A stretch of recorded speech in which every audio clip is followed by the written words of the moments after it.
12. Paciente ingresa a guardia por politraumatismo por accidente en vía pública hemodinámicamente estable. Luego de la revisión primaria, usted decide comenzar con los auxiliares de la revisión primaria y colocarle sonda nasogástrica y sonda vesical.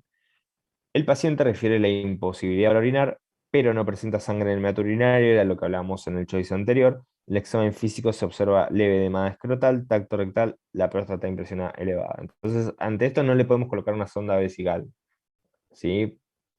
¿Por qué? Porque podemos sospechar un trauma de uretra. ¿Cuál es su conducta a seguir? ¿Sí? Vemos las opciones. Al no presentar sangre en el meato urinario ni hematoma escrotal, le coloca sonda vesical. No, descarto esa opción. B, ¿le realiza una cistoscopía con cistoscopio rígido? No, porque puedo agravar el trauma de uretra, ¿sí? C, ¿le realiza una punción suprapúbica instilando contraste hidrosoluble para verificar si tiene lesión ureteral?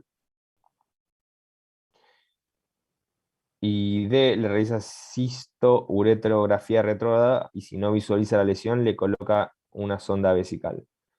¿Sí? La opción correcta es la D, ¿sí? Principalmente porque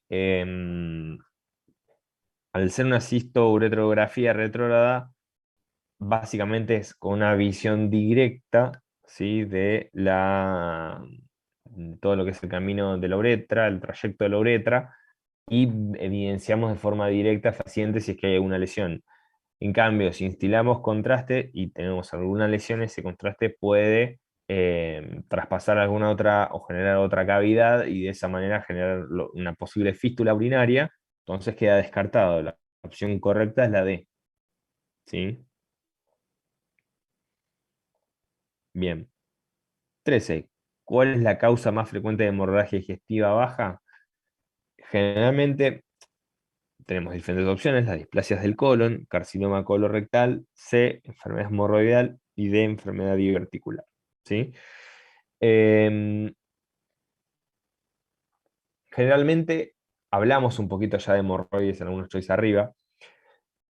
La forma de manifestación de las hemorroides principalmente es la proctorragia leve, ¿sí? O sea, de escasa cuantía. Como bien se describió en el choice, es la que puede llegar a manchar un poquito el papel higiénico, pero no mucho más. Generalmente puede provocar sangrados, ¿sí? Importantes, sin embargo, pero por eso la hace la causa más frecuente, ¿sí? No porque todas las hemorroides puedan llegar a descompensar al paciente, ¿sí? Y la enfermedad diverticular también provoca sangrados, ¿sí? Em, y puede llegar a, como segunda causa, ¿sí? A generar sangrado, ¿sí? Generalmente son por las dilataciones de los diferentes divertículos y que provocan la ruptura de los pequeños vasos que irrigan la pared del colon.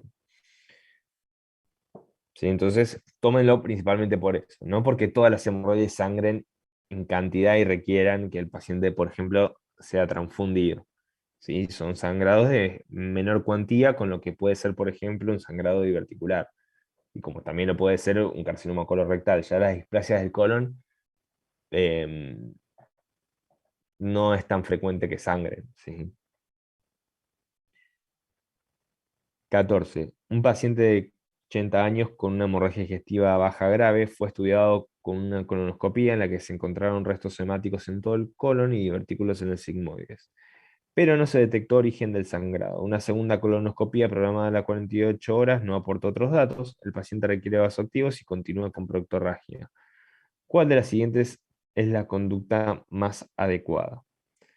Reposición de la volemia y conducta expectante, centellograma con glóbulos rojos marcados, angiografía selectiva y eventual embolización y laparotomía y sigmoidectomía.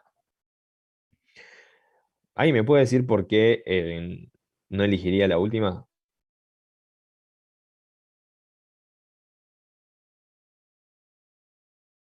¿Se imaginan por qué? Porque si sospecho un sangrado mínimo no lo veo. Porque No, en la colona sí, no salió nada. exacto. Sí, no tenemos ningún sangrado. Si fuera un sangrado en el sigmoides, lo más probable es que tenga una manifestación, ¿sí? ¿Por qué? Porque suelen sangrar eh, de forma abundante y generar cuadros de descompensación hemodinámica, ¿sí? Y tengo dos colonoscopías en las cuales descarto el sangrado en sí. Entonces, si yo voy a operar a un paciente en el cual no tengo el origen de sangrado, no sé qué parte resecar. ¿Sí? Si no tengo una visión directa de un sangrado por la colonoscopía, ¿qué parte voy a resecar? ¿Sí? Bien, en el caso de la opción A, la descarto, ¿sí? ¿Por qué? Porque el paciente continúa sangrando, no puedo tener una conducta expectante y debo tomar una, una decisión, ¿sí? ¿Qué tratamiento le voy a proponer? Y nos quedan las respuestas B y la C, ¿sí?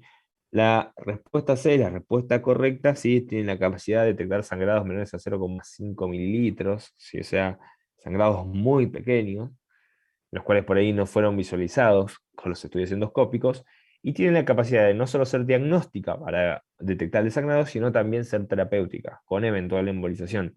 Es muy importante, sin embargo, que este estudio sea hecho de forma segura, porque ya puede llegar a tener como complicación en el caso que se embolice eh, un territorio más grande del vaso irrigado que provoca el sangrado y puede generar necrosis intestinal, ¿sí? Entonces hay que tener mucho cuidado con ese estudio. ¿Te puedo hacer una pregunta de esto?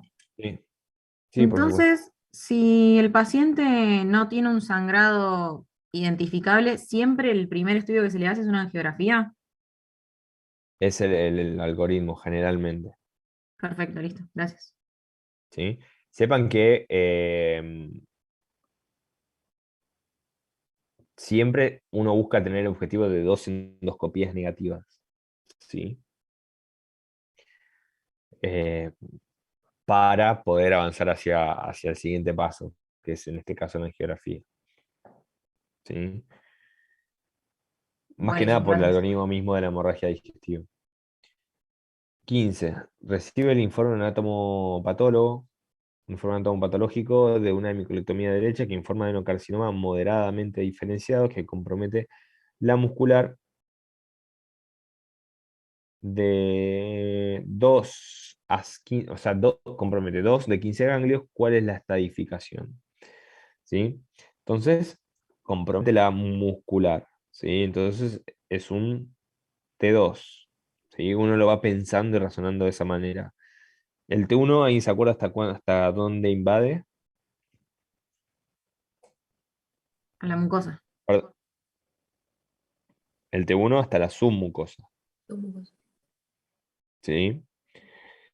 O sea, invade la mucosa y ya comienza a invadir la submucosa. El T2 invade ya la muscular propia, ¿sí? El T3 la grasa perirectal. Y el T4 ya invade órganos por contigüidad. Entonces, y nos queda la cantidad de ganglios, ¿sí? En este caso tenemos 2 de 15, ¿sí? Entonces estamos en un N1, ¿sí? Un N1 suelen ser generalmente hasta 3 ganglios, ¿sí? De compromiso. N2 más de 4. Así que tomen como reparo principalmente esos datos. ¿Sí? Así que, por ejemplo, esto va como recomendación general. Si hay algunos TNM que les recomiendo que los repasen, como puede ser el TNM de pulmón, el TNM de colon, el TNM de tiroides, el TNM de páncreas, ¿sí? Porque son tumores bastante frecuentes y puede llegar a haber alguna pregunta en el choice, ¿sí? 16. Consulta a un paciente de 58 años que se realizó hace 20 días una videocolonoscopia en donde se hallaron dos pólipos pediculados en colon ascendente que fueron resecados exitosamente. Los mismos fueron enviados a anatomía patológica para su estudio, que informa un pólipo tubular con displasia de bajo grado y un pólipo velloso con foco de adenocarcinoma, nivel 3 con márgenes libres de 1 milímetro. Bien, ¿cuál es la conducta de elección? Control endoscópico en 1 año, micolectomía izquierda, repetir endoscopía inmediatamente para una resección más amplia, y D, control endoscópico de 3 años. ¿Sí? Em, ¿Están de acuerdo con la respuesta? ¿Ustedes marcaron otra? Está bien esa. Marcaron todos la misma. Sí, sí. Yo, para hacer un poquito más dinámico y que podamos pensar todos, ¿sí? Sí, es esa porque tiene margen Eh, libre menos de 2 milímetros. bien, bien, bien, es un pólipo pediculado y además nivel 3, ¿sí? Que ya está llegando a lo que vendría a ser prácticamente cercano a la submucosa. Entonces, lo que uno busca en estos casos es hacer una resección oncológicamente satisfactoria, que en este caso corresponde a una micolectomía izquierda, ¿sí? Ya sea por los márgenes, el nivel de compromiso y por las características anatomopatológicas. ¿Sí? Estamos hablando de un adenocarcinoma. Bien. 17. ¿A qué edad debería comenzar el screening de un paciente que tiene como antecedentes a un familiar de primer grado con diagnóstico de cáncer de colon a los 45 años? En este caso tenemos las siguientes opciones: a los 35, a los 15, a los 21 y a los 50. Por las diferentes guías, chicos, sepan que a partir del caso que se detecta familiar de cáncer de colon, el screening de los familiares debe empezar 10 años antes. En este caso, la respuesta correcta va a ser los 35. Por ejemplo, si se detectó a los 40, comienza el screening a partir de los 30, ¿sí? Como ejemplo. Pero sepan eso, que se toma como punto de corte 10 años. 18. Una mujer de 66 años con antecedentes de enfermedad diverticular consulta por dolor en fosa ilíaca izquierda, vómitos y fiebre. Glóbulos blancos, 18.500. Tomografía con contraste muestra tránsito intestinal normal, abundantes divertículos y engrosamiento de las paredes del sigmoides, sin evidencia de líquido libre ni colecciones abdominales. ¿Cuál es la conducta más adecuada? Antibiótico terapia oral, dieta líquida y tratamiento ambulatorio. Internación, hidratación parenteral, reposo digestivo y antibióticos por vía endovenosa, cirugía de urgencia de operación de Harman, cirugía de urgencia con colectomía izquierda y anastomosis primaria. Bien, en este caso estamos ante un paciente con una diverticulitis aguda. Bien, tiene engrosamiento de las paredes del sigmoides, no tiene líquido libre ni colecciones. Entonces, ¿cómo se denomina la clasificación de la diverticulitis aguda? ¿Alguien la sabe? Hinchi, Bien, y en este caso, ¿de qué hinche estamos? No 1. tiene, bien, no tiene abscesos pericólicos o paracólicos, no tiene abscesos pélvicos y no tiene abscesos tampoco intraabdominales, básicamente, y no tiene líquido libre, por lo cual no está perforado el divertículo, entonces no tenemos una peritonitis fecal, ¿sí? Ni purulenta. Bien, porque no tiene líquido libre. Entonces descartamos todo y, como bien dijo acá el compañero, Hinchi 1. ¿Sí? Entonces, Hinchi 1 podemos hacer tratamiento ambulatorio, tratamiento con el paciente internado.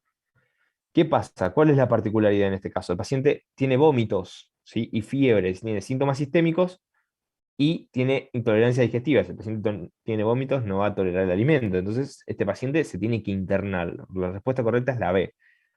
Hidratar por vía parenteral, reposo digestivo hasta que el paciente disminuya el dolor, tenga respuesta a los antibióticos por vía intravenosa, y de esa manera después luego se puede alimentar, pero mientras tanto va a recibir la hidratación parenteral. La respuesta correcta es la B, ¿sí? Descartada el resto. Si el paciente no tendría síntomas sistémicos como la fiebre y no tendría vómitos, ¿sí? Sería joven sin antecedentes, cercano al centro donde se está tratando, podría ser pasible de tratamiento ambulatorio. Bien, 19. Lo consulta un paciente de 65. Yo sigo, chicos, porque por ahí nos quedan muchos choice y veníamos como explicando cada choice y yendo un poquito más lento, pero si no, yo sigo. Cualquier duda me avisan. 19. Lo consulta un paciente de 65 años por proctorragia y síndrome anémico de 3 meses de evolución. Una endoscopia digestiva alta se informa como normal. Se realiza endoscopia digestiva baja, en donde se observa una masa vegetante de 3 centímetros de tamaño, ubicada a 4 centímetros del margen anal. La biopsia informa un adenocarcinoma recto moderadamente diferenciado, ecografía endorrectal, tumor de recto que invade hasta las submucosas sin evidencia de anomegalias perirectales. Según su caso clínico, ¿cuál es el tratamiento más adecuado para este paciente? Bien, entonces es una masa vegetante de 3 centímetros ubicada a 4 centímetros del margen anal. Adenocarcinoma moderadamente diferenciado, ¿sí? Y no tiene presencia de adenomegalias. Y abarca hasta la submucosa. ¿Ahí se acuerda cuáles son los criterios para la resección transanal de un tumor de recto? Tenía que ser vegetante, estar a menos de 4 centímetros de tamaño. Y no me acuerdo cuál ¿A es. cuántos centímetros del margen anal más o menos? ¿Alguien se acuerda? Creo que menos de 4, Menos de 7. menos de 7. Menos de 7, 8, ¿sí? Generalmente van a poner mucho más o menos, ¿sí? No le van a poner justo el punto de corte, pero de 7 a 8 centímetros, ¿sí? Si es a menos de 7 centímetros, es pasible de resección transanal. Bien, importa también el estirpe histológico, es moderadamente diferenciado. Si fuera indiferenciado, es un estirpe más agresivo, por lo tanto, no sería pasible. Y también lo que nos importa son las adenomegalias, porque si tienes adenomegalias positivas, la resección no sería oncológicamente satisfactoria. En este caso los cumple los criterios y la respuesta correcta es la B. ¿Sí? Bien. 20. Paciente consulta por dolor durante la defecación, ardor y prurito anal. Bien. Leyendo estos tres síntomas, ustedes ya tienen que orientarse a qué patología estamos hablando. ¿Sí? ¿Qué tiene el paciente? ¿Qué me puede decir? Una fisura. Bien. Dolor a la defecación cuando lean en un enunciado, en un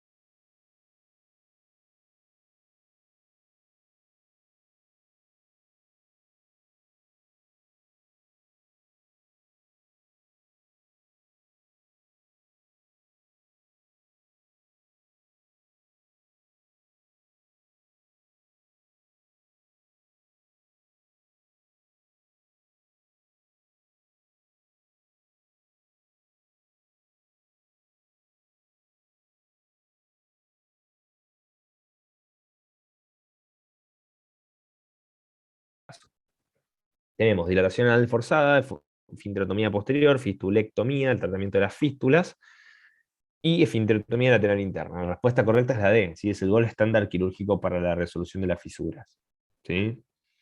21. Se presenta a la consulta a un paciente de 34 años de edad, oriundo de Capital Federal, por tos y expectoración de 3 años de evolución. Radiografía muestra nódulo de pulmón de 12 milímetros de diámetro localizado en el lóbulo superior derecho. En la tomografía presenta bordes regulares, áreas de calcificación concéntrica y atenuación menor a 15 unidades de Hanfield con contraste endovenoso. ¿Cuál es la conducta a seguir en este paciente?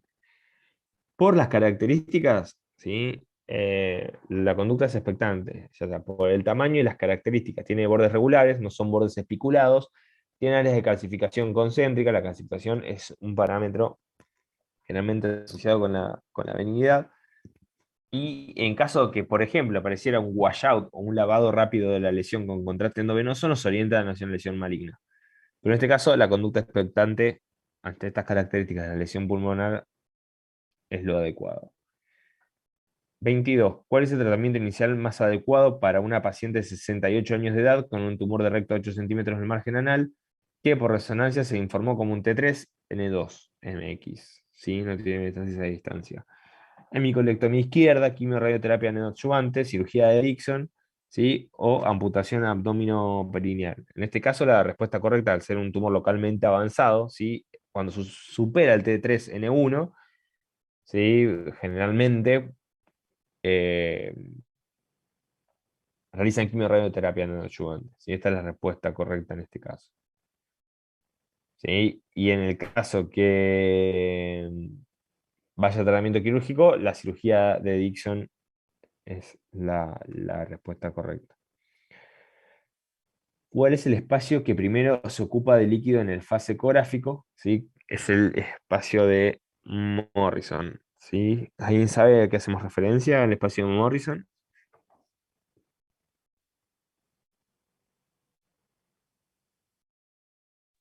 El hepato renal. Bien, bien, el hepato renal. Recuerden que con el FAS evaluamos el pericardio, el hepato renal, el espleno renal y el fondo de saco de Douglas. ¿Sí? 24. Se le diagnostica a un paciente de 19 años de edad, poliposis colónica familiar. En el informe de endoscopía dice gran cantidad de pólipos adenomatosos en colon descendente, transverso, ascendente y sin compromiso de recto. ¿Cuál es la conducta más adecuada? La proctocolectomía total con reservorio o pouch ileal, colectomía total con reservorio o pouch ileal, colectomía total con hilo de recto anastomosis y control cada 6 meses por rectosimoidoscopía, y proctocolectomía total con ileostomía terminal. Sí, son varias cirugías que estuvimos leyendo acá. Lo más importante en este caso es evaluar el compromiso del recto, ¿sí? Porque el paciente va a ir a colectomía total. Hay que ver si vamos a realizar la proctocolectomía, ¿sí? En este caso no tiene compromiso del recto, pero si lo tuviera, hasta 10 pólipos, ¿sí? 10-15 pólipos es el punto de corte para respetar el recto, ¿sí? Porque se pueden resecar esos pólipos por vía endoscópica, ¿sí? Entonces ese es el punto de corte habitualmente para la cantidad de pólipos. La respuesta correcta va a ser colectomía total con hilo recto anastomosis, ya que el recto está preservado, y control del recto remanente. Bien, ¿cómo se realizaría el screening para la detección temprana de cáncer de colon en un paciente joven con antecedente materno de adenocarcinoma de sigma diagnosticado a los 55 años de edad? Y tenemos las siguientes opciones, ¿sí? Sangre oculta en materia fecal a partir de los 40 años y de ser negativa repetirá anualmente. Sangre oculta a los 40 años y de ser positiva videocolonoscopía. C, videocolonoscopía a partir de los 40 años y de ser negativa repetir cada 10 años. Y D, que es la respuesta correcta, videocolonoscopía a partir de los 40 años y de ser negativa repetir cada 5 años, ¿sí?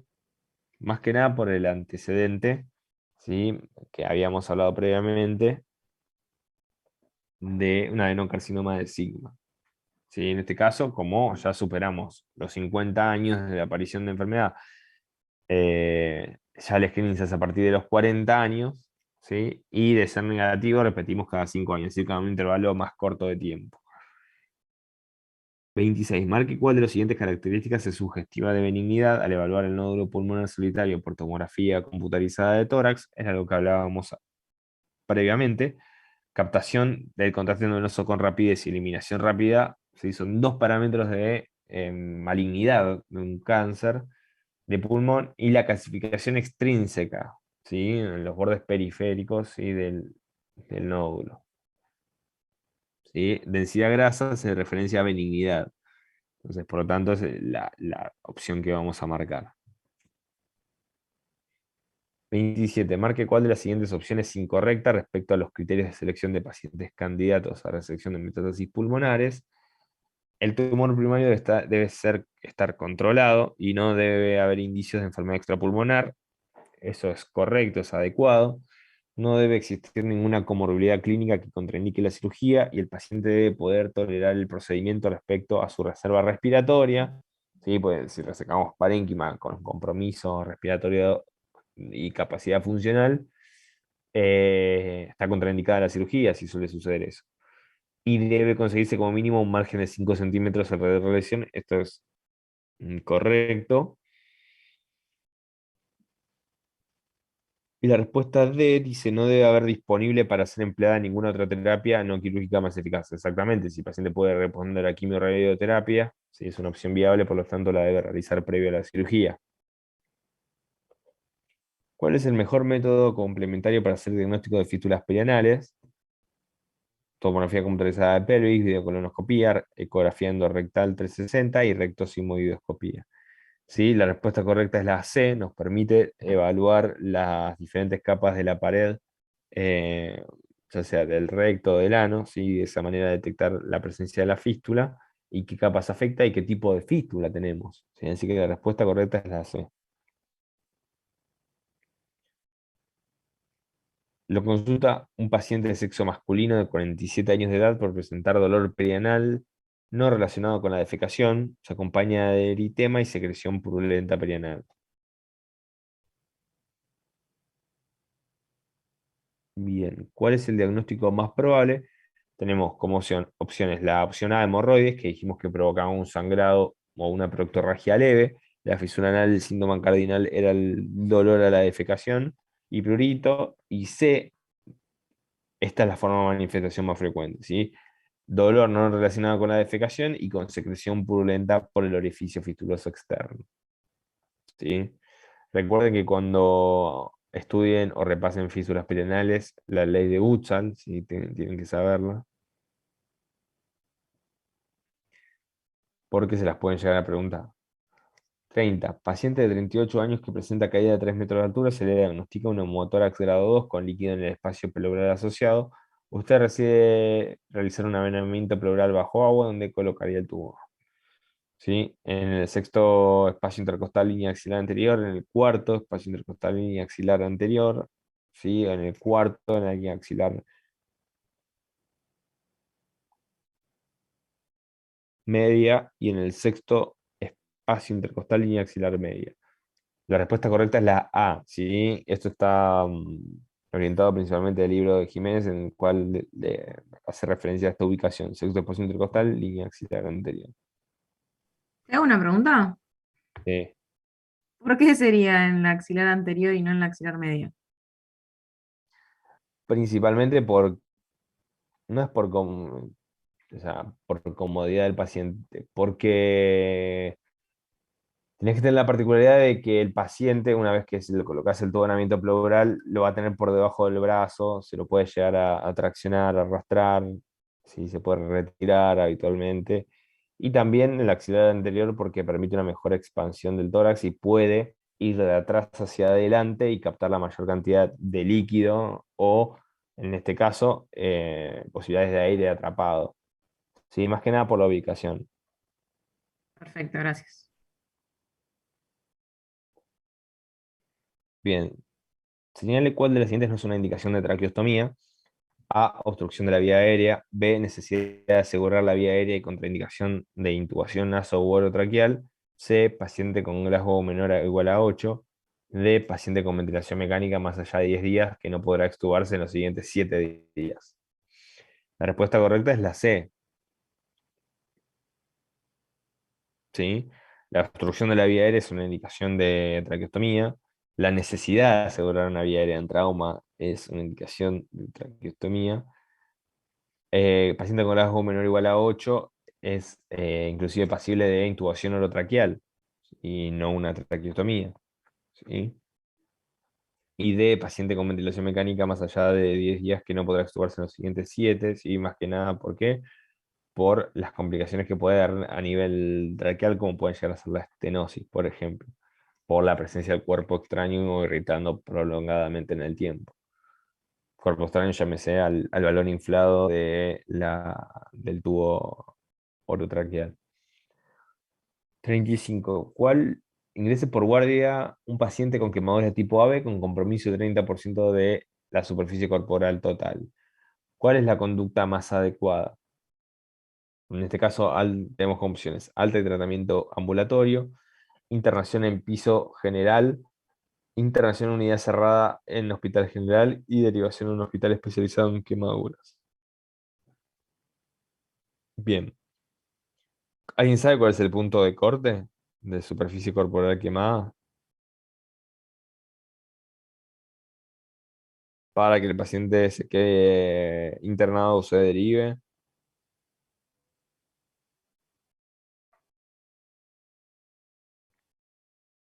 No, yo lo que tenía, había una clasificación Mm, que mezclaba el tipo de quemadura con el porcentaje. bien. ¿Alguien lo sabe? Más allá de la clasificación. Generalmente, por ejemplo, si es acorde al grado de quemadura, ¿sí? Que toma en cuenta la superficie corporal total afectada, ¿sí? Y el tipo de quemadura. Y lo determina en grados. ¿Sí? Es la forma más sencilla. Por ejemplo, si tenemos una quemadura que afecta una de tipo A o B, que suelen ser más que nada grado 3, por ejemplo, que afecta más del 5% de la superficie corporal total, se tiene que derivar ese paciente. Y en este caso es una tipo AB, que tiene más de un 20, que es el punto de corte habitual, eh, se tiene que derivar el paciente. ¿Sí?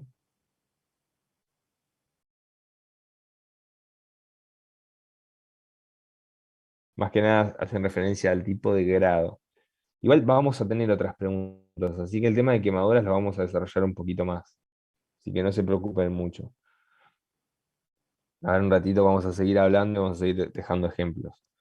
33. Paciente de 18 años masculino que comienza con dolor de tipo puntada de costado torácico. Al examen físico se constata hipoventilación en hemitórax derecho, buena mecánica ventilatoria. Se solicita radiografía de tórax frente, donde se constata neumotórax grado 1 con borde pulmonar a menos de 3 centímetros de la cúpula pleural. Si es un neumotórax de tipo 1, ¿sí? Menor al 10%, por lo cual es bastante bajo. Se realizan gases arteriales donde se constatan una P2 de 85, PSO2 de 24, otro 197, refiere vivir cerca del nosocomio. ¿Cuál sería la conducta más adecuada en este caso? Tenemos diferentes opciones. Conducta expectante, se indica kinesiología respiratoria, reposo y control. Colocar turbinamiento pleural bajo agua, solicitar tomografía para descartar neumotórax secundario a patología intersticial. Y D, colocar un catéter de segundo espacio intercostal, línea medio clavicular. En este caso la respuesta correcta es la A, debido a que es un neumotórax muy pequeño, ¿sí? Con escaso, o sea, nulo compromiso a nivel respiratorio, y es un paciente joven, ¿sí? Que vive cerca del hospital, por lo cual puede hacer un tratamiento ambulatorio, si es que cumple con el control en 24 horas. ¿Sí? Pero hacer este tipo de neumotórax con estas características, ¿sí? Menor al 10%, que no tiene compromiso respiratorio, que vive cerca del hospital, que no tiene comorbilidades y es joven, ¿sí? Se puede hacer el tratamiento ambulatorio. Esas son las condiciones. 34. Una mujer de 55 años sufre una quemadura por contacto accidental con una plancha caliente en su brazo, presenta el lecho de 5 por 2 centímetros, color blanco, y al realizar el signo del pelo sale fácilmente. ¿Cuál es la profundidad de la quemadura? Bien, en este caso está diciendo que es un color blanco y que se realiza el signo del pelo, que básicamente se desprende fácilmente el pelo. Bien, recuerden un poquito los tipos de quemadura, ¿sí? De esa manera nosotros vamos a saber a qué hacemos referencia. Bien, en este caso es profunda porque se afecta a la coloración de la piel, ¿sí?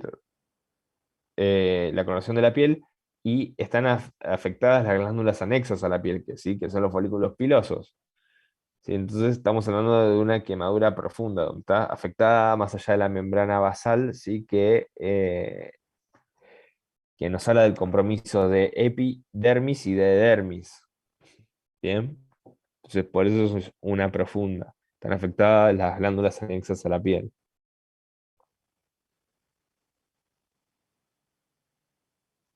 Bien.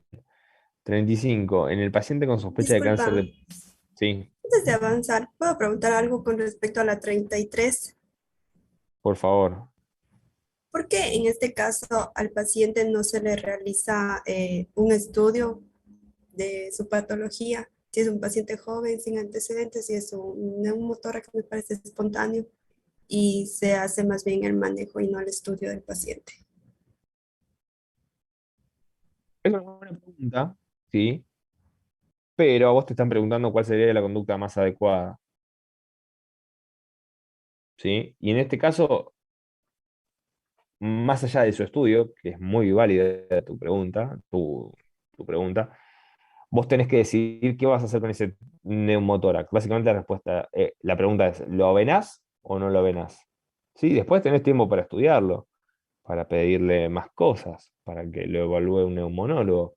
Pero acá que están haciendo una pregunta de cirugía, básicamente es cuál es tu conducta, si vas a venar o no el neumotórax. ¿Sí? Tu primera conducta es, ¿qué hago con este neumotórax? Después, bueno, vamos a ver cuál es la causa. ¿Sí? Si me haces Ah, referencia a la respuesta C, entra en un segundo plano, ¿sí? Principalmente porque hay que tomar una conducta frente a este neumotórax. Sepan que un ok, neumotórax grado 1 puede avanzar hasta un grado 4, por ejemplo. ¿Sí? Por eso hay que tomar una conducta. Va orientado más ok. hacia eso. Vos te preguntan eso.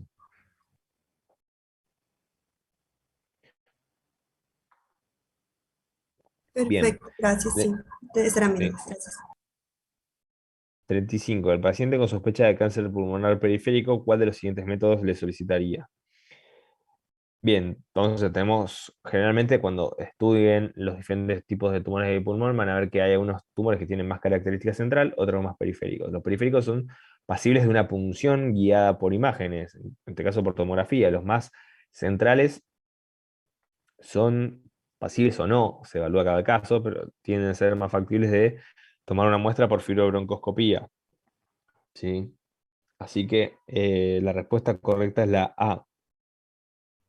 La D, con control ecográfico, ¿sí? No tiene buena sensibilidad ni especificidad para la punción, la ecografía, en los casos de los nódulos pulmonares, ¿sí? Pero para que ustedes sepan eso, más allá de grandes rasgos. Bien, usted es consultado por la familia de un paciente de 75 años, EPOC, que se encuentra internado por un neumotórax con drenaje pleural bajo agua, el cual está burbujeando y con falla de expansión luego de 7 días de colocado el drenaje. En la tomografía se aprecia una bulla en el vértice pulmonar homolateral. ¿Cuál es el tratamiento más adecuado? ¿Sí? Sellado pleural con talco por videotoracoscopía. B, colocación de un nuevo drenaje pleural en otro sitio. C, videotoracoscopía, resección de la bulla con eventual pleurodesis. Y D, toracotomía amplia para exploración y resección de bulla. ¿Sí? En este caso la respuesta correcta es la C. ¿Sí? Es el tratamiento más adecuado. Si es mínimamente invasivo por videotoracoscopía, ¿sí? Se reseca la bulla y le da un tratamiento al lecho remanente pulmonar, ¿sí? Con eventual pleurodesis para sellamiento y que no se produzca ninguna fístula pleuropulmonar. ¿Sí? Esa es la respuesta correcta. 37. Un paciente ingresa a shock room luego de un traumatismo por colisión vehicular. Se encuentra hipotenso, con frecuencia cardíaca de 150, respiratoria de 45 y oligúrico y con deterioro del sensorio. Suponiendo una hemorragia, ¿cómo la clasificaría? Recuerden que hay una clasificación de hemorragia en trauma, que es una clasificación que van a encontrar en todos lados, ¿sí? Básicamente que les van a poner diferentes parámetros hemodinámicos, y ustedes deberían clasificar al paciente de acuerdo al requerimiento de tratamiento en cuanto a su infusión, ya sea de cristaloides y de hemoderivados, y de esa manera tener un mejor abordaje del paciente politraumatizado desde el punto de vista hemodinámico. ¿Sí? Generalmente yo suelo tomar como punto de partida, ¿sí? Lo que es la frecuencia cardíaca, ¿sí? Es algo más propio, ¿sí? Por ejemplo, ¿sí? Tienen como punto de corte habitualmente 120 de frecuencia cardíaca para hacer entre un grado 2 a 3, ¿sí? Y si es menor a 100 es un grado 1, ¿sí? Si es mayor a 140 un grado 4. ¿Sí? Es el parámetro que yo utilizo, ¿sí? No digo que lo utilicen ustedes, pero van a ver que son una fila de un montón de parámetros hemodinámicos y ustedes tomen en cuenta aquellos que tienen puntos de corte que le permitan hacer em, los diferentes abordajes, ¿sí? Cristaloides o sangre, y la frecuencia cardíaca entre el punto de corte 120 se ya divide en aquellos que requieren sangre y aquellos que no. Y la frecuencia cardíaca es un dato que mayormente lo dan en todos los choice. Así que personalmente yo lo tomé como punto de corte. Ustedes repasen esa clasificación, tenganla en cuenta.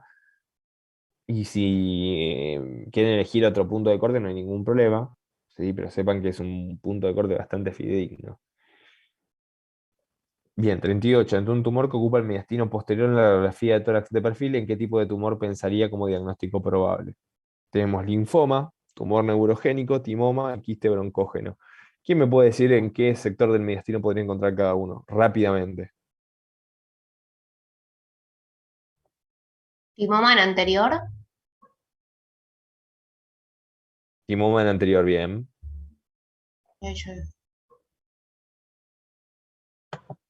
¿El linfoma dónde? ¿Dónde se encuentra la mayor cantidad de ganglios en el timo? ¿No es mediastino anterior también? Puede ser, no más frecuentemente.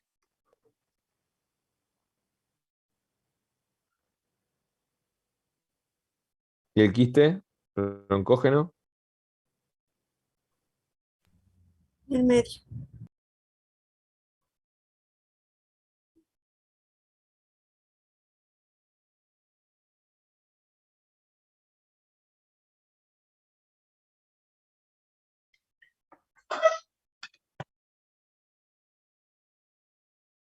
Bien. Sí, los linfomas generalmente en el medio principalmente. Puede ser que haya casos en el anterior, alguno que otro en el posterior, pero principalmente en el medio. ¿Sí? 39. ¿A qué se define como ventilación diafragmática? ¿Sí? Tenemos diferentes opciones. Saco con o sin contenido a través de un defecto anatómicamente constituido, ruptura diafragmática crónica por accidente de salida de arma blanca o de fuego. C. Elevación anormal de una hemidiafragma sin solución de continuidad. Y D. Saco con o sin contenido a través de un defecto adquirido. La respuesta correcta es la C. ¿Sí? Bien, hay algunos que nos permiten pensar un poquito más y hay algunos que son definiciones directas. ¿Sí? Los que son definiciones directas, repásenlos. ¿Sí? Van a ver que por ahí se pueden llegar a repetir y les va a venir muy bien porque por ahí puede llegar a repetirse en el examen. Así que esos ténganlo bien presentes. ¿Sí? El resto, los que quizás sea más para pensar, nos vamos a detener y ir viendo cada opción como estuvimos haciendo. ¿Mm? Bien, 40. ¿Cuál es la conducta más adecuada ante un hematoma retroperitoneal en zona 1? Tenemos. Ay, me había dicho la zona 1. ¿Cuál era? Así repasamos. Lo importante es repasar, sin tener el conocimiento fresco. ¿Quién me había dicho en zona 1? La zona central, los Bien, ¿y grandes qué hay? vasos. Bien, perfecto. A. Observación y seguimiento clínico, observación y seguimiento tomográfico. C. Exploración solamente si presenta signos de hipovolemia. Exploración sistemática para descartar lesiones en duodeno, páncreas y grandes vasos. La respuesta adecuada es la D. Si sospechamos una lesión en la aorta, en la vena cava, la conducta no va a ser expectante. Bueno, me siento a ver qué pasa. Sí, no. Hay que explorar la región y descartar cualquier tipo de lesión porque puede comprometer rápidamente la vida del paciente. Bien. 41. Marque cuál de las siguientes opciones respecto al cáncer de ano es incorrecta. La infección por HPV es el factor de riesgo más frecuente. Se considera tumores desde el margen anal a las lesiones que comprometen desde el borde del ano hasta con una distancia de 5 centímetros. La detección de neoplasias anales intraepiteliales se realiza por Papa Nicolau y endoscopía de alta resolución y el cáncer del margen anal es más frecuente que el del canal anal. Generalmente el del canal anal es más frecuente que el del margen. ¿Sí? Es la respuesta incorrecta. El resto son correctas. Actualmente el factor de riesgo más importante es el virus del papiloma humano, el famoso HPV. Desde el punto de vista anatómico, el punto de corte del margen anal van desde el borde del ano hasta una margen de piel hasta 5 centímetros. Y la respuesta C, las respuestas anales intraepiteliales, ¿sí? Se realiza por Papa Nicolau y anoscopía de alta resolución. ¿Sí? Así que la respuesta, en este caso incorrecta, que es la que nos pide, es la D. ¿Cuál es la causa más frecuente de obstrucción intestinal mecánica intestino delgado? Sí, la respuesta correcta son las bridas postoperatorias.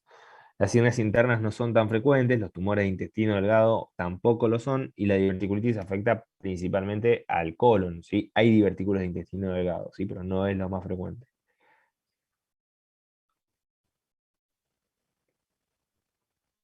Bien. ¿Hasta acá alguna duda, lo que quieran preguntar? No, no. Bien. 43.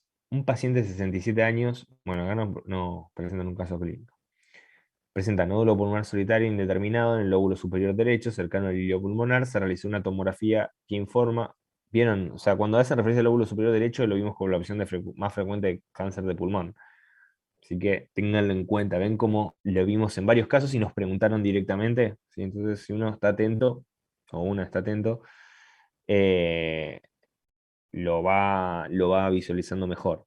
¿Sí? Selecciona una tomografía que informa una lesión de 21 milímetros de bordes regulares, áreas de calcificación excéntrica y una atenuación mayor a 15 unidades de Humphrey con contraste endovenoso sin presentar fenómeno de washout.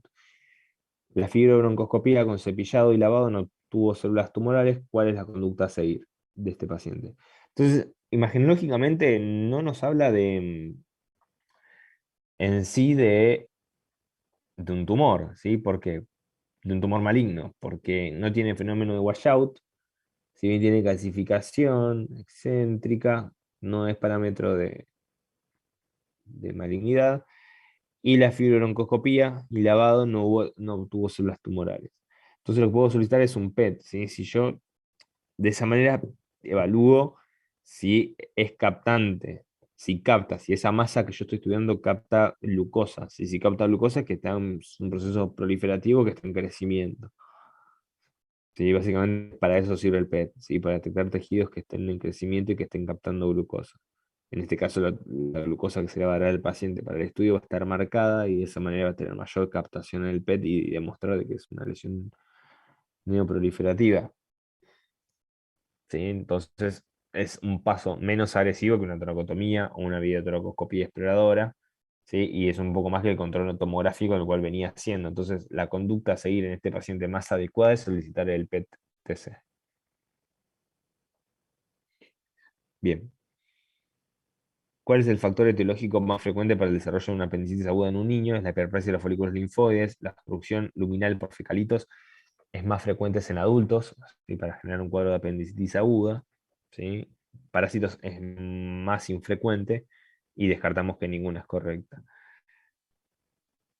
Bien, ante un paciente politraumatizado con perforación del recto extraperitoneal, si es el que se encuentra por fuera del peritoneo, ¿cuál de los siguientes constituye la mejor opción terapéutica? Entonces lo que vamos a realizar en estos casos es la colostomía sigmoidea para defuncionalizar el tránsito intestinal. De esa manera queda excluido la perforación del tránsito, ¿sí? Y no se genera la extravasación de materia fecal a los diferentes tejidos. Hacemos el lavado del recto para básicamente higienizar toda la zona y de esa manera descartar y lavar los restos de materia fecal. Y drenaje isquiorrectal, ¿por qué? Porque pudo, como bien dijimos, haber algún proceso de extravasación, ¿sí? Hacia las fosas isquiorrectales, donde está en cercanía al recto extraperitoneal, y de esa manera lo dejamos drenado y evitamos todo lo que es la infección. Sí que tiene como complicación más grave en estos casos, este tipo de perforaciones, la gangrena de Fournier. Así que para aquellos que no están familiarizados con el concepto, después, si quieren buscarlo más tranquilamente, se los recomiendo. 46. Un paciente de 12 años es atendido por guardia por sospecha de apendicitis aguda al realizar una apendicectomía laparoscópica y durante la intervención se encuentra también como hallazgo de divertículo de Meckel no complicado. ¿Qué conducta se deberá tomar en este paciente? Bien, informar sobre el hallazgo en el parte quirúrgico, pero no resecarlo. Resección intestinal, masostomía y fístula mucosa. No resecarlo, ni siquiera informarlo en el parte quirúrgico. Y D, la resección del divertículo y cierre primario. Bien, la respuesta C no es muy legal, que digamos, o sea, lo que se realiza en la cirugía se tiene que informar en el parte quirúrgico. B, resección intestinal y ostomía más fístula mucosa no es el tratamiento del divertículo de Meckel. Y la A tampoco lo es. Entonces hay que resecar el divertículo y realizar el cierre primario del intestino en el cual fue resecado, el borde antimesentérico del intestino en el cual fue resecado. Bien, ¿alguno puede decir a qué distancia de la válvula ileocecal pueden llegar a encontrar el divertículo de Meckel? ¿Alguien sabe? 50 centímetros. Bien, el borde antimesentérico del intestino delgado. Bien, vamos por la siguiente.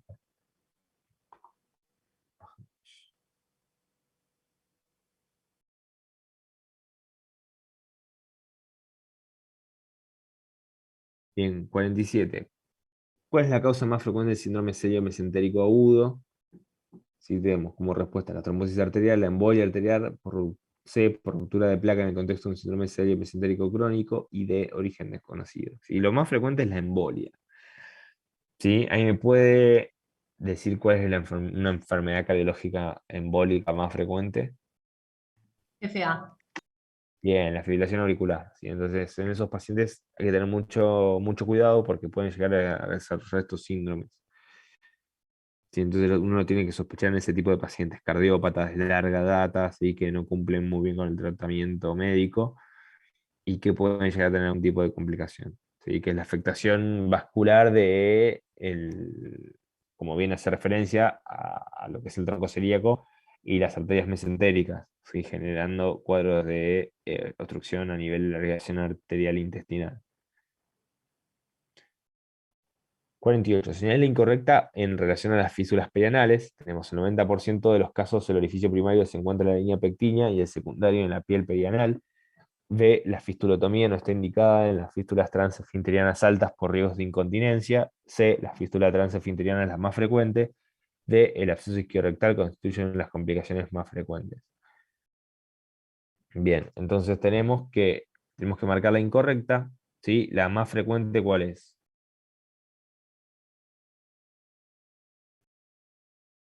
La interesfinteriana. Bien, es la interesfinteriana, ¿sí? Es la más frecuente de todas, por lo tanto descartamos la C.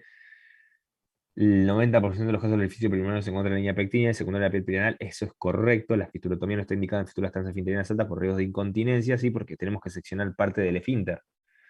¿Sí? Entonces no es la indicada. ¿Qué realizamos en las fístulas transesfinterianas altas? Lo vimos en un choice. Sedal. Bien. ¿El absceso isquiorrectal constituye una de las complicaciones más frecuentes? Sí, lo es. Sí, más que nada por propagación. Recuerde que cuando se genera un absceso en esta región perianal, se genera a través de la obstrucción de las glándulas que se encuentran en las cercanías del conducto anal y de lo que es la línea pectínea, y pequeñas glandulitas que cuando se obstruyen generan abscesos, y los abscesos después por propagación, disecando diferentes planos, buscan un orificio de salida, que como bien decía el Choice, puede haber un orificio externo y uno interno, o puede haber dos orificios internos, por ejemplo, pero la propagación de esos abscesos, ¿sí? Sin drenaje son las complicaciones más frecuentes y que se propagan hacia la región isquiorrectal. Bien, 49. ¿Cuál constituye el tratamiento más adecuado por un tumor del conducto anal? Si es el esquema de Nigro, la quimio-radioterapia, descartamos la cirugía de Miles, que es en el caso de los que recidiven o que no tengan buena respuesta. La resección local son para los tumores del margen anal, ¿sí? Y el esquema de Baltasar totalmente descartado. Bien, ¿cuál constituye el tratamiento más adecuado para un tumor del margen anal? Lo dijimos recién, la resección local.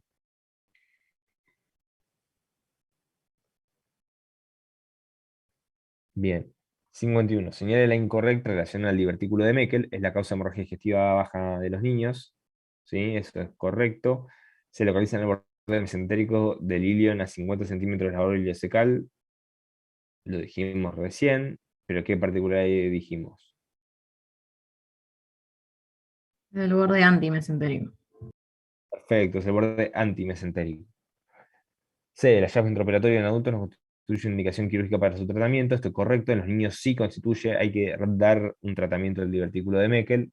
D. La persistencia del conducto onfalo-mesentérico es lo que determina su aparición. Sí, eso es correcto.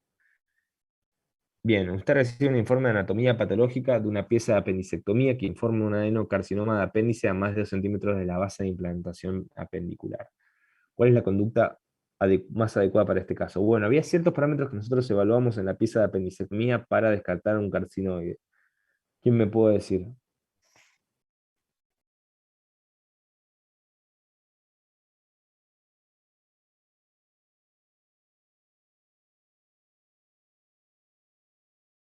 Bien. ¿Qué son? El tamaño, ¿sí? La ubicación, depende si está ubicado en la base o en la punta del apéndice. Si está ubicado en la base es más complejo en el sentido de que puede llegar a comprometer parte del ciego, por lo tanto, em, uno debe realizar la microlectomía derecha, ¿sí? El estirpe histológico, ¿sí? Y también la afectación de órganos a distancia. Entonces, la respuesta correcta es la B, ¿sí? Más que nada por la base de implantación apendicular afectada. 53. Señale la incorrecta en relación a las hemorroides. Se producen por dilatación del plexo venoso del conducto anal. Eso es correcto.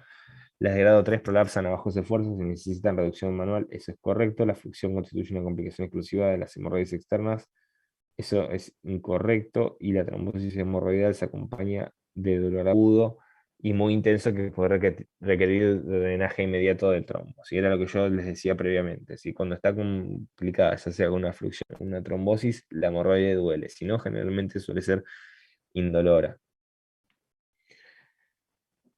Bien, 54. ¿En qué circunstancias se contraindica la colocación de una sonda vesical en el paciente politraumatizado? Si era algo que estuvimos diciendo, sangre en el meato urinario, es decir, sangre en la uretra, hematoma escrotal, ¿sí? O próstata ascendida al tacto rectal. ¿Sí? Estas tres opciones contraindican la colocación de una sonda vesical.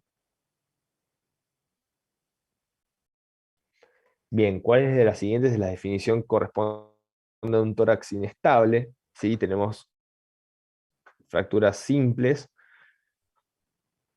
en el cual descartamos, ¿sí? Si dice fractura simple con al menos dos costillas continuas, ¿sí? Descartamos esta opción, ¿sí? Principalmente porque son fracturas en doble arco, ¿sí? Y con compromiso de 3 o más costillas continuas.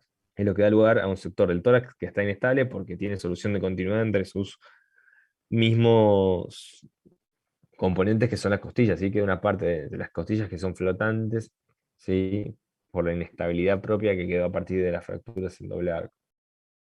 En doble arco y tanto como para arriba como para abajo, o sea, es decir, hacia cefálico como hacia podálico. Bien, 56. Lo consulta un paciente cursando el sexto mes de micolectomía izquierda por adenocarcinoma por presentar cifras elevadas de CEA, que es un marcador tumoral. ¿Cuál de las siguientes nos considera una respuesta a este fenómeno? Podría corresponder a una recidiva del tumor, podría corresponder a valores normales, ya que los marcadores tardan un año en descender, y podría corresponder a metástasis hepáticas del tumor primario, y también podría corresponder a un tumor metacrónico de colon. ¿Sí? ¿Cuál no considera que fuese una respuesta a este fenómeno? Sí, la B, si suelen descender mucho más rápido, ¿sí? Inclusive semanas o en el primer mes de luego resecado el tumor. Por lo tanto, uno puede sospechar cualquiera de las demás opciones que son la A, la C y la D.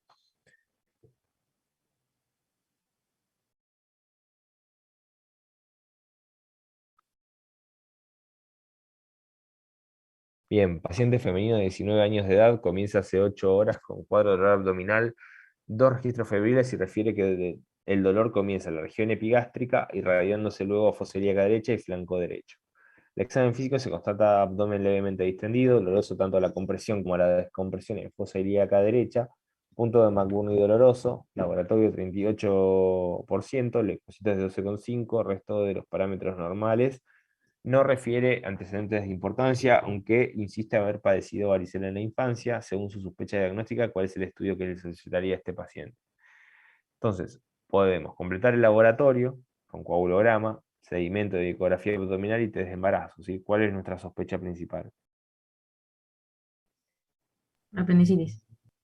Exacto, entonces pedimos un laboratorio con coagulograma por si el paciente es potencialmente quirúrgico, ¿sí? Se confirma el cuadro de apendicitis, la ecografía nos permite hacer un diagnóstico más específico, ¿sí? Con una elevada sensibilidad y especificidad, y el test de embarazo y el sedimento urinario son para descartar también posibles diagnósticos diferenciales, como son una infección del tracto urinario, ¿sí? O por ejemplo un embarazo ectópico.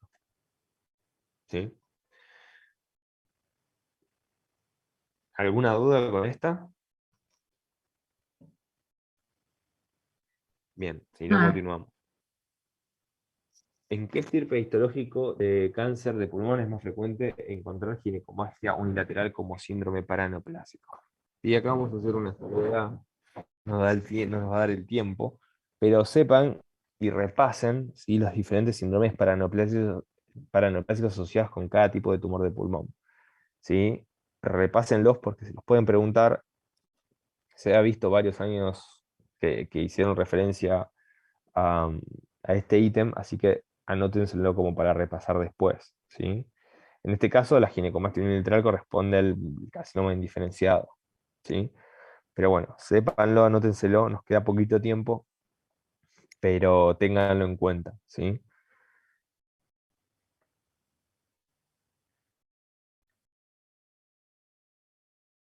Bien, 59. ¿Cómo realizaría el screening de cáncer de colon rectal de la población general? Videocolonoscopía a partir de los 50 años, cada 5 años.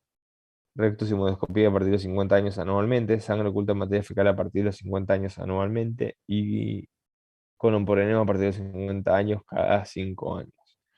La respuesta correcta sí es la C. Recuerden que un método para ser tomado en cuenta como screening debe ser de bajo costo y reproducible a nivel masivo. Entonces, videocolonoscopía para la población general a los 50 años se torna un poco complejo de cumplir con ese parámetro como screening. Sí lo puede hacer la sangre oculta en materia fecal, ¿sí? Como bien está descrito a partir de los 50 años anualmente. 60. ¿Cuál es el signo de sintomatología más frecuente de los portadores de hemorroides internas? La proctorragia leve a moderada, ¿sí? Como bien dijimos e hicimos previamente el comentario. 61. ¿Cuál de los siguientes son indicaciones de colocación de vía aérea definitiva? Marque la opción incorrecta. Entonces tenemos paciente en apnea, pacientes con fracturas maxilofaciales severas, paciente con TEC cerrado para hiperventilación y paciente excitado que no colabora con el examen físico. Bien, la respuesta incorrecta, sí, es la respuesta D, ¿sí? El cual paciente en apnea, paciente con fracturas maxilofaciales severas y paciente con TEC cerrado para hiperventilación son respuestas correctas para la colocación de una vía aérea definitiva.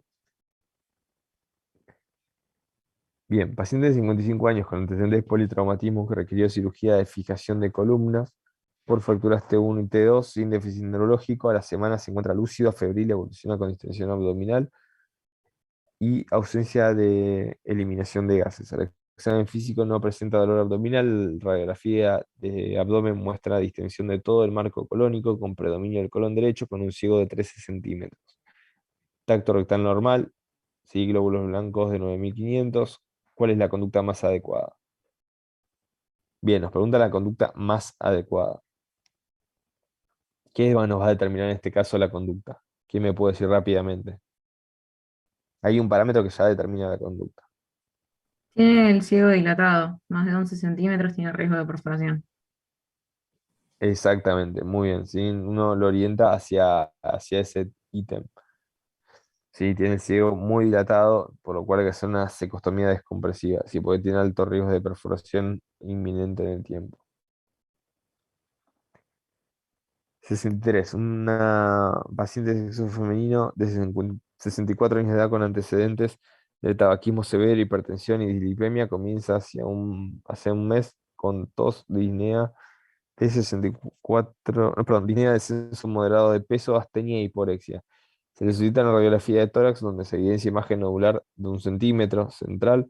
Se le solicita tomografía axial computarizada de tórax, abdomen y pelvis que informa lesión especulada de 1,5 centímetros central, lóbulo medio derecho. La fibrobroncoscopía informa un carcinoma epidermoide de pulmón, que esta edificación no se evidenciaba ganglios en ninguna localización ni metástasis a distancia. ¿Cuál es su conducta? Bien, las características del tumor, si es de pequeño tamaño, 1 centímetro central con endoscopía negativa, es decir, la fibrobroncoscopía negativa en el sentido de alguna otra lesión subyacente, concomitante, y no tiene enfermedad a distancia. Entonces uno se orientaría hacia el tratamiento quirúrgico, la lobectomía pulmonar. por ejemplo, si tuviera ganglios contralaterales o tuviera derrame pleural contralateral, sí, también nos hace sospechar en tumores avanzados, sí, que serían más pasibles de quimioterapia.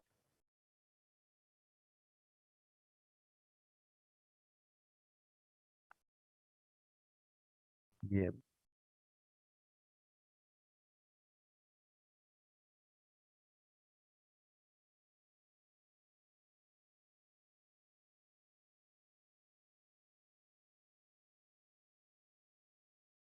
Bien, 64. ¿Cuál es el tratamiento más adecuado para una paciente de 60 años de edad con un cáncer de colon izquierdo asociado a síndrome de Lynch?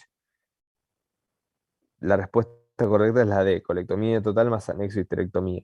¿Sí? ¿Qué tumores se pueden asociar al síndrome de Lynch? Endometrio. Bien, muy bien. Entonces uno avanza hacia la anexo histerectomía. ¿Cuál de los siguientes nos corresponde a una complicación de la diverticulitis? ¿Sí? Obstrucción, fístula y perforación, ¿sí? Son todas complicaciones propias de la diverticulitis aguda. ¿Por qué no la hemorragia? Es complicación de la enfermedad diverticular, no de la diverticulitis. Bien, sí, es una complicación de la enfermedad diverticular, no diverticulitis aguda. Sí, las diverticulitis agudas no suelen sangrar, chicos. 66. Paciente de 47 años que consulta a la guardia por presentar desde hace 24 horas dolor abdominal, linfosa ilíaca izquierda y algunos registros febriles. Al examen físico se encuentra peritoneal y presenta leucocitosis 17.500. En la tomografía de abdomen se observan múltiples divertículos en conos sigmoides con engrosamiento parietal, aumento de la densidad de la grasa pericólica y líquido libre en cavidad. ¿Cuál es el diagnóstico y tratamiento de elección? Sí, tenemos los diferentes Hinchi, ¿sí? Como bien vimos uno de los anteriores casos de diverticulitis. Y el diagnóstico nos lo describe el caso clínico, lo cual ya media pregunta la tenemos. Nos queda determinar cuál es el tratamiento. Bien, entonces, la tomografía no tiene, más allá de múltiples divertículos en conos sigmoides y engrosamiento parietal, aumento de la densidad de grasa pericólica y líquido libre en la cavidad, no tiene presencia de drenaje, perdón, de abscesos, ¿sí? Paracólicos de gran importancia, ¿sí? Por lo cual se puede llegar a descartar la opción C, tratamiento percutáneo o drenaje percutáneo. Cirugía de Harman, ¿sí? No sospechamos que tenga una diverticulitis perforada.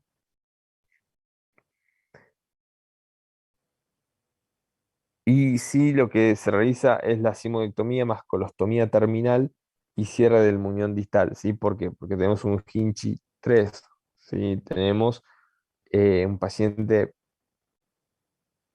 con índice de enunciado peritoneal.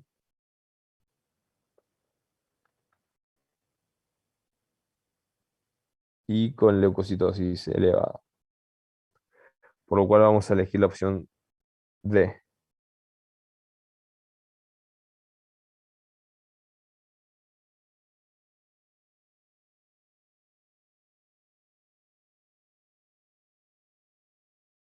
Bien, 67. ¿Cuál de estas complicaciones de enfermedad articular no requiere cirugía de urgencia?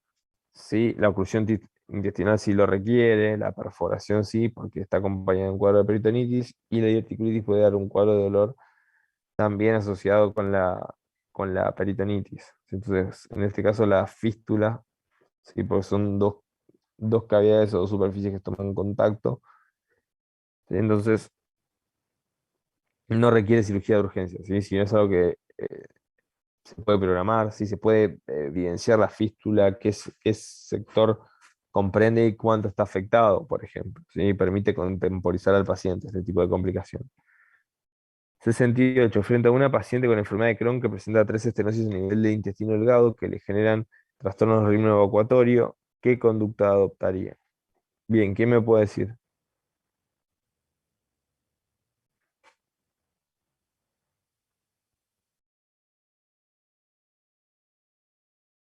Bien, tenemos diferentes opciones. Resecciones de las estenosis y anastomosis, resección de las estenosis y ostomía, dilatación por endoscopía y estructuroplástica. La opción A y B, sí, generalmente son descartadas. ¿Por qué? Porque realizan resecciones intestinales. Son pacientes que pueden llegar a ser pasibles de varios eventos quirúrgicos, por lo tanto, esas resecciones de intestino delgado pueden avanzar hacia un síndrome de intestino corto, que es una complicación de esas enfermedades a largo plazo que eh, provoca deterioro del estado general, generalmente, ¿sí? Estas resecciones intestinales y ostomías a repetición, mal estado general en cuanto a su nutrición, ¿sí? Y en cuanto también a su calidad de vida. Entonces, por lo tanto, uno tiene como estrategia la estructuroplastia, ¿sí? Que consta de hacer una incisión longitudinal en el intestino y un cierre transversal. De esa manera se aumenta el diámetro de un sector y permite evitar la resección intestinal.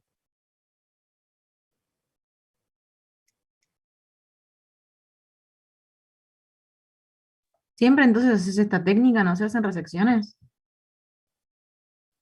Habitualmente, si la podés evitar, no, todo depende también. Podés llegar a pensar hacer una resección si es una estenosis única. Y depende también qué largo. Es hilar un poco más fino, ¿sí? Pero si ustedes quieren llevarse el concepto práctico, si es solo una estenosis, se puede poner sobre la mesa la resección intestinal. Si Perfecto, ya es gracias. más de una, avanza hacia la estructuroplastia. Perfecto. 69. Un paciente presenta un tumor de 7 centímetros de margen anal, fijo al tacto, infiltración de toda la pared del órgano y la grasa perirectal y ganglios metastásicos locales, sin evidencia de metástasis a distancia.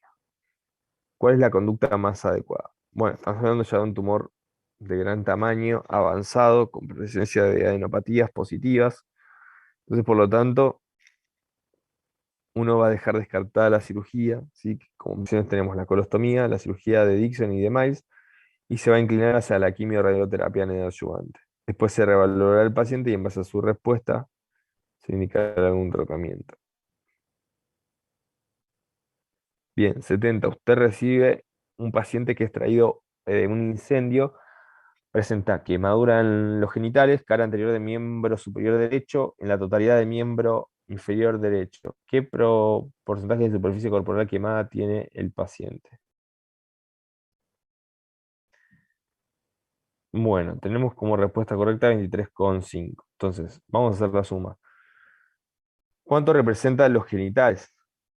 ¿Quién se acuerda? 1%. 1, Bien, 1. Cara anterior de miembro superior derecho.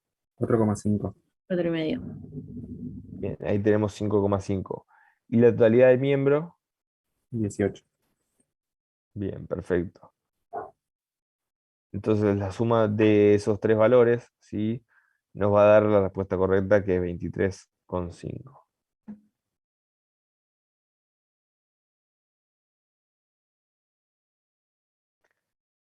Bien, 71. Un niño de 8 años de edad retira del hornalla un recipiente con agua hirviendo, derramándose el contenido sobre el miembro superior derecho y cara anterior del tórax y abdomen. ¿Cuál de las siguientes regiones corporales es mayor la posibilidad de desarrollar secuelas funcionales? Más que nada son aquellos lugares donde se encuentran los pliegues, ¿sí? Entonces, están asociados generalmente a más secuelas.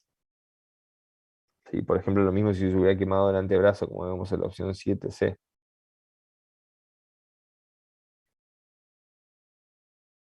Bien. En las zonas de pliegues y generalmente las regiones más circunferenciales en las cuales son zonas funcionales. Por ejemplo, si el tórax tiene una quemadura superficial, ¿sí? La cicatrización de esa quemadura puede generar una neumopatía restrictiva, ¿sí? Entonces va orientado más que nada hacia eso, al compromiso funcional de los sectores afectados. Generalmente suelen ser regiones motoras, pero también puede suceder en tórax, ¿sí? Por ejemplo, también en cuello. 73. Un paciente de 22 años consulta a la guardia por presentar dolor abdominal en fosa ilíaca derecha, debe 12 horas de evolución, precedido de náuseas y vómitos. Examen físico, se constata temperatura de 38 grados centígrados y discreta defensa en cuadrante inferior derecho, con el diagnóstico presuntivo de apendicitis aguda. Se indica la apendicectomía. Durante la laparotomía con el abordaje McBurney se constata apéndice secal macroscópicamente normal. Y el único hallazgo patológico es compatible con una ileitis por enfermedad de Crohn, con un ciego no engrosado. ¿Cuál es la conducta más adecuada frente a este hallazgo inesperado? Tenemos diferentes opciones. La A y la B, que es dejar el apéndice in situ y cerrar la parotomía sin drenaje y con drenaje de cavidad abdominal. C, realizar la apendicectomía. Y D, realizar la microlectomía derecha, incluyendo 20 centímetros de ilion terminal. ¿Qué pusieron como opción generalmente en las respuestas? ¿Algo similar o muy diferente? Lo mismo. Sí, eso. El mismo. Bien, ¿por qué pusieron esto? Por la incisión, porque si lo vuelven a operar, o sea, si volviera a tener un cuadro así en el futuro, van a pensar si no, que ya te lo sacaron. Bien, muy bien. Esa es la fundamentación de la elección de la respuesta en este choice. ¿Sí? Más que nada sabiendo que la litis posteriormente va a responder al tratamiento de la enfermedad de Crohn y eventualmente al tratamiento también antibiótico empírico.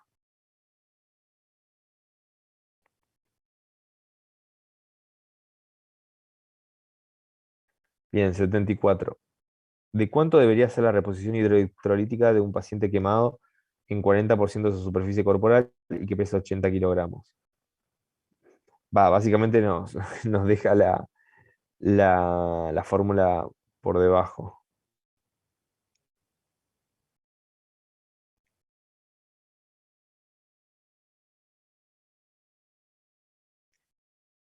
Bien, o sea, esta pregunta se orienta principalmente a la opción que tenemos abajo, en el cual podemos hacer directamente la suma y la multiplicación.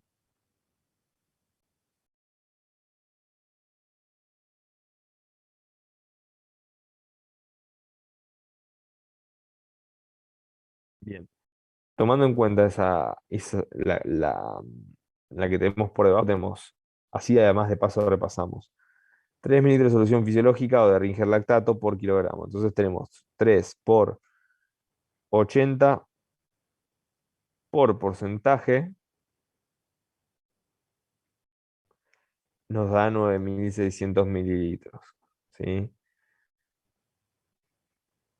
Esa es la fórmula de infusión o la cantidad de infusión que vamos a realizar. Ahora, orientado a la pregunta 75, la reposición de líquidos de un paciente quemado se realiza de la siguiente fórmula.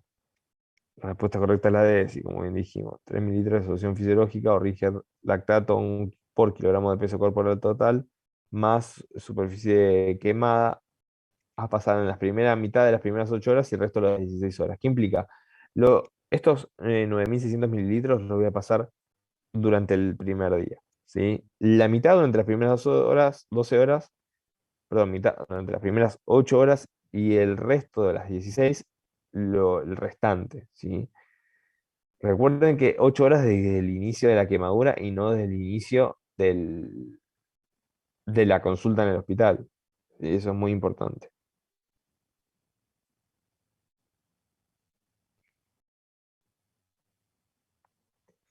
Bien, 76. Paciente masculino que ingresa a shock de guardia luego de recibir una descarga eléctrica en la vía del tren. Examen físico se constata quemadura de tipo B en pierna derecha que compromete la totalidad de circunferencia de dicho miembro, por lo que usted prevé como complicación probable. Entonces tenemos las siguientes opciones: hipopotasemia por destrucción celular, insuficiencia renal por edema y pérdida de electrolitos, síndrome compartimental del miembro inferior e infección por pseudomonas. La respuesta correcta es la C, ¿sí? El síndrome compartimental, ¿sí? Como bien dijimos, se realiza una cicatrización bastante comprometida de la región porque al ser una cicatrización circular, interrumpe el flujo sanguíneo y provoca el aumento de presión por edema y trasvasación de líquidos en el compartimiento. ¿Sí? Por eso hay que hacer muchas veces una descompresión, ¿sí? La apertura de la saponeurosis como para disminuir ese mismo edema que se genera en estas regiones afectadas.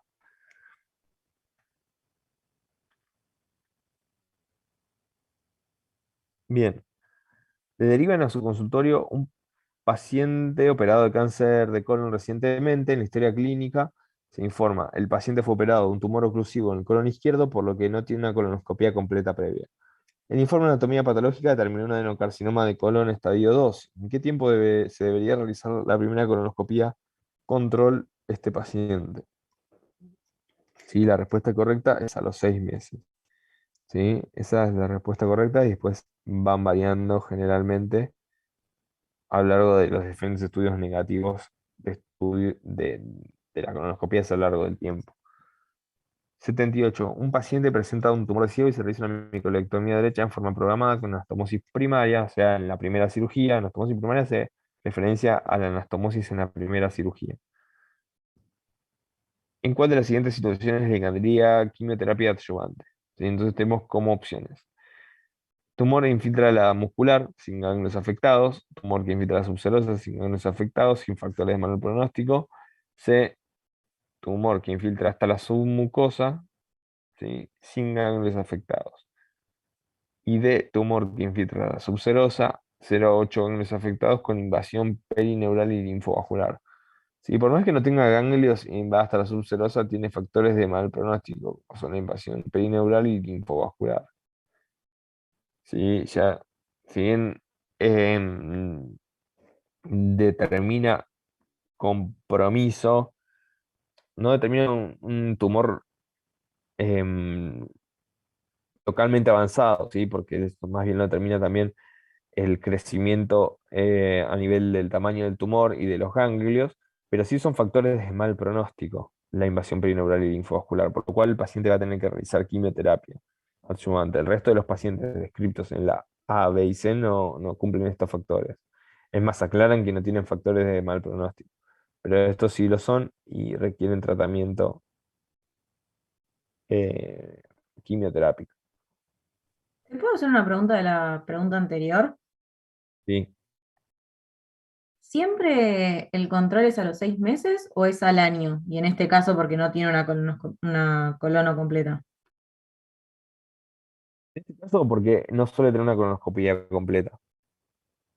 Buenísimo, perfecto. Si no, si no el control lo haces con tomografía y con marcadores.